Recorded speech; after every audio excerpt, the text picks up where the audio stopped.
No šodienas Latvijas kartē kļuvis par vienu vietu vairāk, kur māte viņai vienu zināmu iemeslu dēļ var atteikties no sava mazuļa.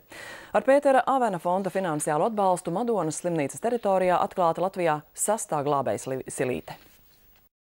Ar emocionāli Evitas Zālītes izdziedāto lūgsnu Madonā atvērta glābējsilīte, kas ļaus izglābt dzīvību. Lai arī pēdējos gados nav piedzīvots gadījums, kad Madonā būtu pamests tikko dzimis bērniņš, izveidot glābējsilīti tieši Madonā mudinājušas vairākas sakritības.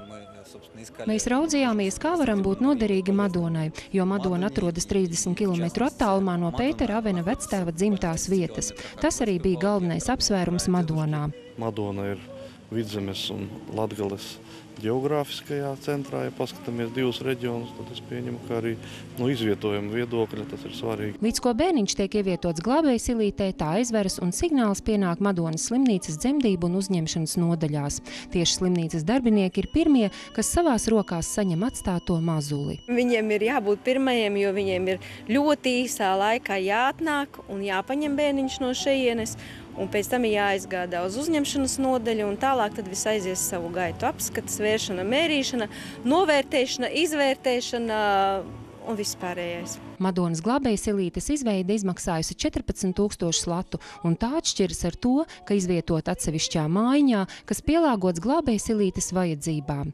Pie tās arī informācija, kas palīdzēs izmisumā nonākušajiem vecākiem. Bērnu atstāšana glābējsilītē ir pats pēdējais solis. Vispirms ir jāapsver visas iespējas, jo mēs zinām, ka visas situācijas ir risināmas, ja vien tu zini, kam piezvanīt un pajautāt šo te palīdzību vai atbalstu.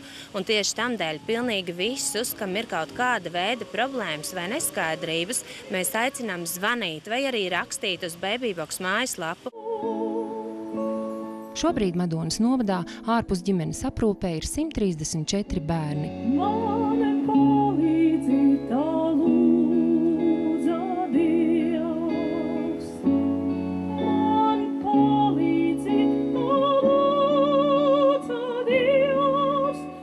Dzintra Stradiņa, Kārlis Kumsārs, Vidzemes televīzija.